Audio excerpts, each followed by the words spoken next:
네, 반갑습니다. 마르스 김동석의 리얼 주식입니다. 오늘 마르스 김동석의 리얼 주식은 2차 전지 세계 1위 이 기업 무식하게 사모으세요. 4개 호재가 겹쳤습니다. 2차 전지 중에서 세계 1위가 될 수 있는 기업입니다. 무식하게 사모으시고 충분히 어떤 호재가 있는지 알아가시길 바라겠습니다. 그 이전에 저희 마르스 김동석의 리얼 주식 유튜브가 여러분들의 사랑으로 빠르게 성장하고 있습니다. 너무 감사한 마음에 구독자 저희가 10만 명을 얼마 안 남아서 기원을 하면서 최근에 이슈가 되고 있는 HBM, AI 반도체, XR 시장 전망부터 관련주까지 총정리한 자료집을 무료로 나눠드리고 있습니다. 이 자료집을 나도 받고 싶습니다 하시는 분들은 무료니까요. 영상 끝까지 시청하시고 받아가시길 바라겠습니다. 여러분들한테 바라는 건 없습니다. 우리 유튜브 구독 그리고 영상 좋아요, 댓글까지 남겨주시면 너무나도 감사하겠다 말씀드리면서 오늘 영상 바로 시작하겠습니다. 그래서 오늘의 주제입니다. 2차 전지 세계 1위 이 기업 무식하게 사모으세요. 4개 호재가 겹쳤습니다. 일단은 최근에 투자가 늘고 있고요. 특히 SK이노베이션 100조 기대감이 커지고 있는 상태입니다. SK이노베이션이 갑자기 기업 100조를 왜 노리고 있느냐, 이게 상당히 중요한 부분입니다. SK그룹의 에너지 계열사인 SK이노베이션과 SKENS가 합병해 자산 100조 원이 넘는 초대형 에너지 전문 기업으로 재탄생하고 있는 상태입니다. 그래서 106조 원에 달하는 합병 회사의 자산 총액은 하나그룹에 이어 재계 순위 8위에 해당하는 규모로 어마무시하다라고 볼 수가 있는 거죠. 근데 중요한 거는 왜 합병하냐, 합병하는 이유가 뭐가 있냐인 부분입니다. 일단은 SK이노베이션의 전기차 배터리 전문 자회사인 SK온에 SKENS의 발전자 회사와 LNG 판매 사업을 붙이는 방안도 거론이 되고 있는 상태입니다. 그래서 결론을 내보니까 SK온이 올 1분기 4천억대 적자를 기록하며 설립 후 10분기 연속 2년 넘게 적자에서 벗어나지 못하자 그룹의 에너지 사업을 통합해서 돌파구를 마련하는 거다라고 보시면 될 것 같습니다.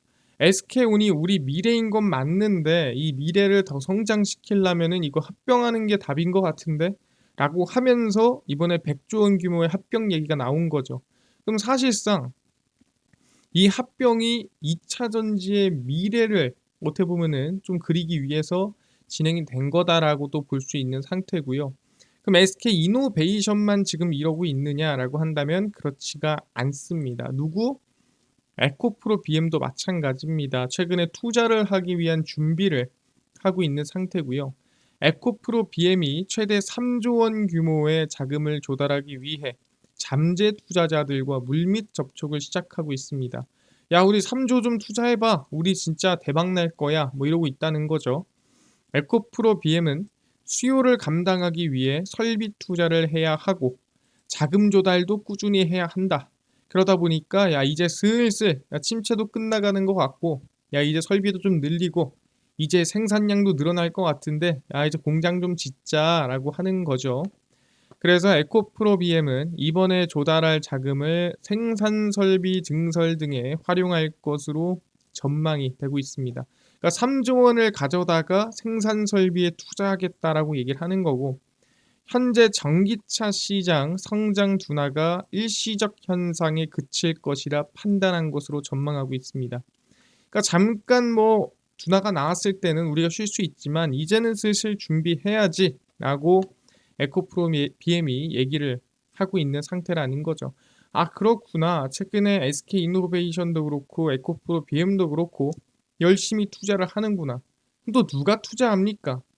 또 누가 투자하냐 보니까 바로 현대차입니다. 최근 들어서 현대차가 좀 본격적으로 움직이는 모습이 눈에 띄고 있는 상태인데 보시면 아시겠지만 현대차 일단 첫 번째 고용입니다. 사실 지금 전 세계적으로 고용이 늘고 있습니까? 줄고 있습니까? 최근에 고용 지표는 늘었다고 하지만 우리가 흔히 얘기하는 파트타임, 그러니까 시간제만 늘고 실질적인 고용은 늘지 않고 있는 게 사실이고 실업률이 4%에 육박하고 있는 상황입니다. 그 상황에서 현대차는 고용을 더 쓰겠다라고 하는 거죠. 현대자동차가 내년 생산직 채용을 최소 500명을 추가로 늘리며 내년 신규 채용 규모는 적어도 800명 이상이 될 전망이다라고 하고 있는 상태입니다. 아, 그렇구나. 현대차는 더 채용을 할 예정이구나. 사실 현대차 공개 채용할 때 아시겠지만 일하던 사람들도 다른 기업에 다니던 사람들도 모두 지원하는 정말 말도 안 될 정도로의 지원율을 확인할 수 있었는데 그걸 더 늘린다는 거죠. 앞으로 7년간 매년 2,000명 이상의 인원이 회사를 떠나는 가운데 국내 신공장에 적응해 일할 신규 인력이 필요하다는 거죠. 아, 그렇구나. 현대차는 더 성장해야 되고 더 커져야 되는데 인력이 부족하더라. 그러니까 당장 인력이 있지만 매년 퇴직을 하거나 또는 매년 그만두는 사람이 한 2,000명쯤 된다라는 거예요. 그럼 그 2,000명의 사람을 채워넣어야 되지 않겠습니까? 그러기 위해서 채용을 더 진행해야 된다. 최근에 인력 부족이 위기라는 거죠.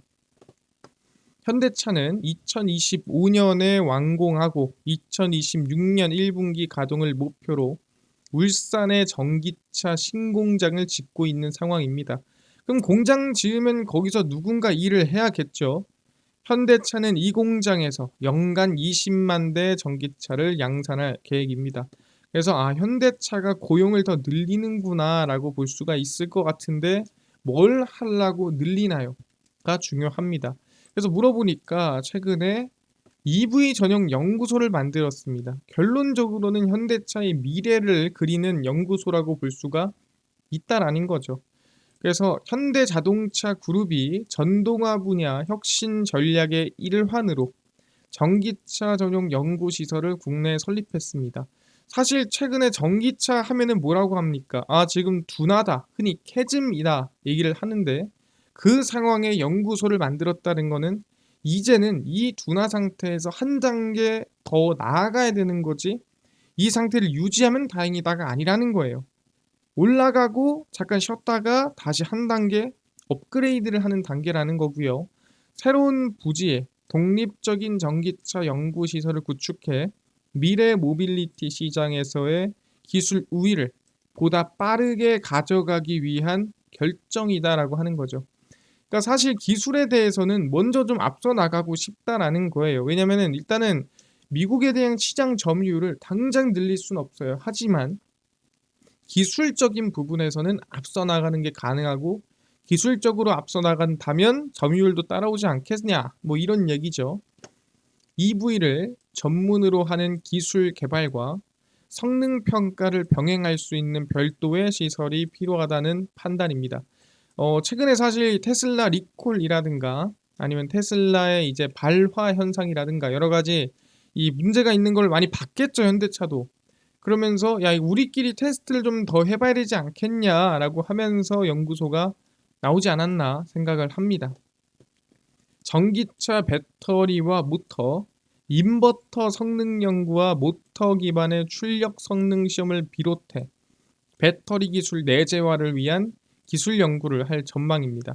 그래서 사실 뭐 전기차 관련된 연구는 여기 안에서 전부 한다라고 보시면 될 것 같습니다. 아, 그렇구나. 연구소에까지 투자를 했고요.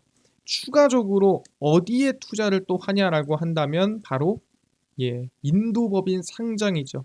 그래서 인도법인 상장을 하는 게 투자입니까? 왜냐하면 투자금을 받으니까.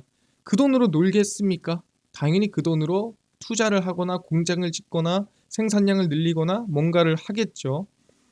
현대차는 인도 현지 법인인 현대차 인도가 인도 증권 시장에 상장하기 위해 인도 증권거래위원회에 예비 서류를 제출했다라고 공식적으로 발표했습니다. 그리고 제출했어요. 이 회장은 얼마 전 이 쭉 보면은 이 현대차 인도법인의 시가총액이 약 23조 7천억 원으로 추정을 하면서 현대차가 이번 IPO를 통해 4조 1670억 원을 조달할 전망입니다. 이 내용은 아닙니다. 이건 잘못 가져온 내용이고요. 그래서 약 23조 원 정도가 되는데 말로는 뭐 30조도 된다. 뭐 이런 말이 있습니다. 그래서 상장을 하면은 현재 현대차의 한 절반 정도 시가총액이 될 가능성이 높다라는 거고요. 이 4조 원을 가져와서 4조로 아까 얘기했던 공장이라든가 투자가 진행된다라고 보시면 될 것 같습니다. 그래서 낙관적인 전망을 반영할 경우 현대차의 기업 가치 상승 효과는 약 16조 8천억입니다. 그러니까 지금부터 대략 뭐 한 30% 가까이 오르지 않겠냐라는 단순한 계산인 거죠. 아, 그렇구나. 현대차가 이번에 또 투자하기 위해서 상장하고 투자금을 또 4조를 받아오는구나 판단할 수 있습니다. 근데 중요한 거, 아니 왜 굳이 현대차가 인도까지 가서 상장하고 하는 겁니까? 차라리 뭐 미국 가가지고 하든가 뭐 여러 가지 가능성이 있을 텐데 유럽에서 하든가 굳이 인도인 이유가 있나요? 이게 상당히 중요합니다. 특히 이뿐만 아니라 AI 기업들, 데이터 센터 기업들 또는 일본 기업들 어디 진출합니까? 인도로 진출합니다. 근데 왜 인도로 진출을 하느냐? 이게 상당히 중요하다라는 거예요. 이게 왜 중요하냐라고 한다면 인도의 진심인 이유입니다. 우리가 대외적으로 왜 인도에 투자하냐를 물어봤을 때 나오는 이유들입니다. 간단하죠. 중국을 제치고 세계 경제대국 중 경제가 가장 빠르게 성장하는 국가가 될 것입니다. 땅 크죠. 사람 많습니다. 그 다음에 똑똑한 사람 많아요. 그럼 사실 돈만 갖다 부으면 성장할 만한 나라가 인도라는 거예요. 너무 간단한 논리입니다. 중국 시장이 처음 커질 때 경제 성장률과 맞먹는 수준이라는 거죠. 그 당시에 막 경제 성장률 15%막 10% 이상 나와줄 때 아시겠지만 거기다가 공장 막 때려짓고 그러면서 인력 싸게 이용하고 그러면서 경제 성장률 미친 듯이 성장하고 그랬는데 그게 이번엔 인도에 모두가 공장 짓고 지금 AI 데이터 센터 짓고 하고 있다라는 거죠. 일단 2025년에 일본으로부터 4위 자리를 탈환하고 2027년에는 독일로부터 3위를 탈환해 세계 3위의 경제대국이 될 것으로 예상됩니다. 그러니까 이러는데 우리가 투자를 안 해? 뭐 이런 거죠. 인도는 인구가 14억 명이 넘는 세계에서 인구가 가장 많은 국가에서 제일 중요한 건 가장 많다라는 게 핵심이 아니에요. 제대로 작동하는 민주주의를 유지하고 있습니다.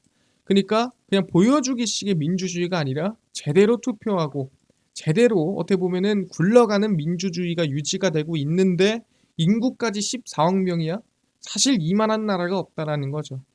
그래서 세계 3위 경제국이 된 2027년 인도의 명목 GDP는 약 5조 2,900억 원, 이 900억 달러로 약 전 세계의 4%에 해당된다. 전 세계 20분의 1 정도를 인도가 먹여 살린다라고 보시면 될 것 같습니다. 그러니까 이거를 우리가 알고 있는 내용이죠.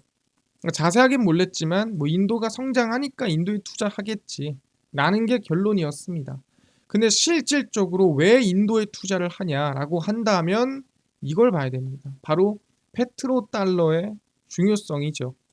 사우디가 미국과의 페트로달러 협정을 갱신하지 않기로 결정함으로써 협정이 9일에 만료됐다라고 하죠. 뭔 소리냐? 이 페트로달러라는 게 뭔가요?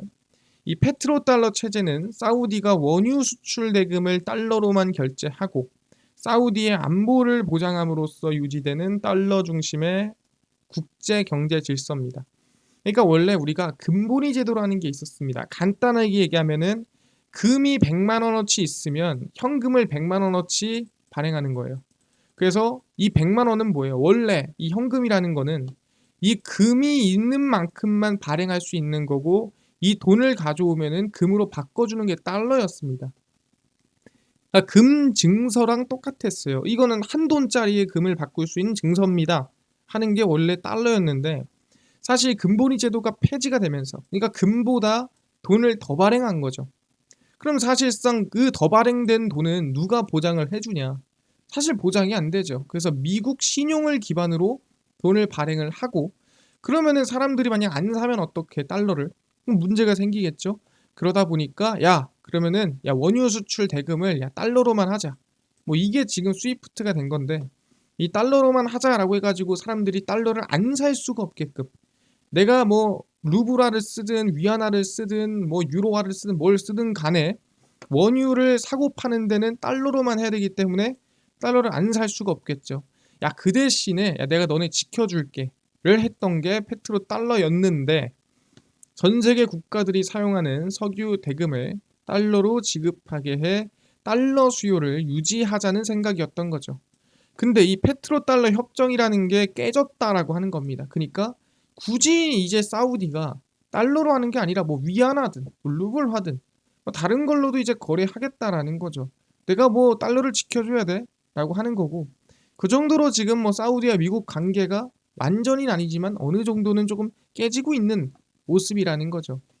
근데 이 페트로달러 협정이라는 게 실제로 뭐 문서로 하거나 서로 계약서 쓰고 땅땅땅 친 게 아니라 계약 기간이 존재하는지 만료됐는지 알 수 없다. 그냥 분위기상 그런 것 같다라는 거죠. 근데 사실상 여기서 그럼 핵심 뭐냐면 이 달러 패권이 핵심이라는 거예요. 이 달러 패권을 지키냐 못 지키냐의 중심에 있는 게 인도라는 겁니다. 그래서 보시면 인도의 페트로달러입니다. 중국과 사우디아라비아, 인도가 세계에서 가장 빠르게 경제 성장을 하는 나라들로 브릭스가 형성이 됐습니다. 그래서 브릭스가 뭐냐면은 브라질의 B, 러시아의 R, 인도의 I, 그다음 차이나의 C 해서 S 해서 브릭스가 된 겁니다. 그래서 이 브릭스라는 건 따로 뭐 있는 건 아니고 자기들끼리 야 우리 진짜 빨리 경쟁 빨리 성장하지 해서 모인 건데, 이 브릭스가 문제가 뭐냐? 중국, 러시아, 인도, 브라질 합쳐지면은 인구가 거의 절반이에요. 그러니까 어떻게 보면은 당장 뭐 엄청난 성장이 나왔다고 할 수는 없지만 앞으로 성장 가능성이 있는 국가들이 브릭스에 모여 있는 거죠. 사람이 많으니까. 왜? 앞으로의 문제는 뭐예요? 인구 절벽이죠. 인구가 부족한데 여기 인구 다 모여 있네. 그리고 우리가 함부로 만들어낼 수 없는 게 뭡니까? 바로 우리가 흔히 얘기하고 있는 자원입니다. 히토류 매장량도 중국, 브라질, 러시아, 뭐 인도 합치면 총 70%예요. 그러니까 브릭스가 자원도 거의 집중해서 가지고 있는데 여기서 중요한 게 뭐냐? 유일하게 좀 한쪽 방향으로 안 휘어 있는 국가가 어디냐면 인도입니다. 그래서 인도가 브릭스에도 들어가 있지만 미국이 주도하는 쿼드 아니면 IPEF, 브릭스까지 비동맹 외교 정책을 진행 중입니다. 인도는 야 우리한테 득대면 그쪽으로 꺾겠다는 소리예요. 나는 그냥 여기 편이야 이게 아니라 나한테 도움되는 쪽 편 해서 같이 살면 되지. 그러다 보니까 뭐다? 인도에다가 투자를 엄청 하고 있는 겁니다. 해외에 있는 AI 기업들, 국내에 있는 현대차부터 시작해서 인도에 투자하는 이유는 바로 인도한테 투자를 많이 해주는 쪽으로 붙겠다라는 얘기고, 이 튀토류라든가 우리가 흔히 얘기하는 게 당장 살릴 수 없는 인구라든가 이거를 우리가 얻어 올라면 결국엔 인도를 꼬셔야 된다. 그래서 인도에 투자하고 인도를 꼬셔서 달러 패권을 지키려는 의도가 상당히 다분하다라고 볼 수가 있는 거죠. 알겠습니다. 그래서 인도 법인 상장이 중요하다라는 겁니다. 그래서 현대차 인도 상장 기업에 관심을 가져라. 단순히 지나가는 해프닝으로 볼 게 아니라는 겁니다. 그래서 화신 제가 다시 한번 설명드리고요. 현대차의 인도 법인이 현지 상장을 추진하면서 현지 공장을 보유한 기업이 수혜를 보는데 상장은 9월 정도로 전망을 하고요. 아까 시총이 뭐 23조라고 했는데 뭐 사람마다 다릅니다. 한 30조, 40조도 기업 가치를 기대해 보고 있고요. 화신은 자동차의 뼈대와 몸체를 이루는 핵심 부품인 세시와 바디를 생산하며 90%를 현대차에서 사들입니다. 그래서 2022년 1월 인도 첸나이 공장과 2km 떨어진 최근 접지에 화신 공장을 세우고 미국 조지아에도 현지 법인을 보유하고 있습니다. 그래서 이 화신의 주가를 우리가 본다고 한다면 최근에 좀 많이 올랐죠. 그러다 보니까 이 정도 올랐으면 많이 올랐는데 라고 하겠는데, 개인적으로 좀 눌릴 때 다시 한번 관심을 가져볼 수 있지 않을까라고 생각을 하고 있습니다.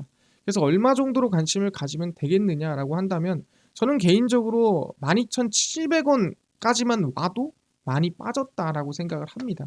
그래서 저는 지금 구간에서 12,700원부터 눌림목 가지고 관심을 두면 좋지 않을까 생각을 하니까 12,700원 라인 때 오는지 안 오는지 관심을 두고 보시면서 9월 상장한다고 하니까 충분히 다시 한번 반등 상승 나올 만하지 않을까 생각을 해봅니다. 알겠습니다. 지금 말씀드린 대로 인도법인 상장이 절대로 작은 이슈가 아니다. 이 전 세계로 이어지는 이슈고요. 그래서 현대차 인도법인 상장 기대감에 화신 12,700원에 관심을 가져보자 말씀드리겠습니다. 알겠습니다. 네, 이뿐만 아니라 아까 전에 10만 명 구독자 기원하면서 HBM, AI 반도체, XR까지 시장 전망 관련주를 총정리한 자료집을 100% 무료로 나눠준다고 했는데 어디서 받을 수 있나요? 또는 당일 급등이 예상되는 단타 종목을 매일 무료로 좀 나눠주시고 장 시작 전에 급등이 예상되는 뉴스라든가 시황을 무료로 정리해 주시고 테마주라든가 매매법 강의를 무료로 좀 나눠주세요 하시는 분들이 있어서 김동석 대표가 100% 무료로 나눠드리고 있습니다. 바로 김동석의 리얼 주식 연구소라는 100% 무료 어플이고요. 이 어플은 내가 아이폰을 씁니다. 앱스토어에서 무료로 설치 가능하고요. 갤럭시를 씁니다. 구글 플레이, 플레이 스토어에서 무료로 설치가 가능합니다. 아니 무료로 설치하면 전화번호 같은 거 입력해야 되는 거 아닌가요? 아무것도 입력 안 하셔도 되고요. 무료입니다. 그냥 무료로 들어오시고요. 앱스토어, 구글 플레이, 플레이 스토어 들어오신 다음에 김동석의 리얼 주식 연구소라 검색하시고요. 그럼 이렇게 김동석의 리얼 주식 연구소 어플이 뜨고 100% 무료로 설치가 가능합니다. 그래서 무료로 설치를 하고 나면은 이렇게 김동석의 리얼 주식 연구소 어플이 뜨게 됩니다. 당일 리얼 추천주가 당일 급등 예상 종목을 무료로 알려드리고 급비 분석이 장 시작 전 시황, 급비 자료가 테마주라든가 매매법 무료로 나눠드리고 있고요. 아까 전에 말씀드렸던 HBM, 그 다음에 AI 반도체, XR, 시장 전망 관련주 자료집 어디서 무료로 받을 수 있나요? 이 자료집은 리얼 추천주 누르시고요. 들어가시면 저희가 10만 명 구독자 기원하면서 무료로 올려놨습니다. 이거 누르고 들어가시면 맨 밑에 10만 명 특별 자료집 해서 AI 반도체, 그 다음에 HBM, XR까지 그리고 온디바이스 AI 로봇 AI 반도체, 월가들의 투자법 총정리까지 모두 전부 다 무료로 나눠드리거든요. 믿져야 본전입니다. 무료로 꼭꼭꼭 받아가셔라 말씀드리고요. 뿐만 아니라 저희 리얼 추천주에서는 6월 21일, 20일, 19일, 18일, 17일, 14일 추천주 무료로 나눠드리고 있으니까 꼭 얻어 가시고요. 뿐만 아니라 급비 분석은 장 시작 전 시황입니다. 해외 증시부터 국내 이슈까지 무료로 정리해드리니까 다른 이슈 볼 필요가 전혀 없다 말씀드리고 급비 자료는 당일 있었던 이슈 관련주를 정리해드립니다. 그래서 김동석의 리얼 주식 연구소 평생 100% 무료로 제가 운영할 거니까 자료집 전부 다 얻어 가시고요. 뿐만 아니라 저희 마르스 김동석의 리얼 주식 유튜브 여러분들의 사랑으로 커갑니다. 구독자 10만 명 정말 얼마 안 남았으니까요. 유튜브 구독, 영상 좋아요, 그 다음에 댓글까지 남겨주시면 너무나도 감사하겠다 말씀드리면서 오늘 영상 여기서 마치고 다음번에 더 좋은 영상으로 찾아뵙도록 하겠습니다. 감사합니다.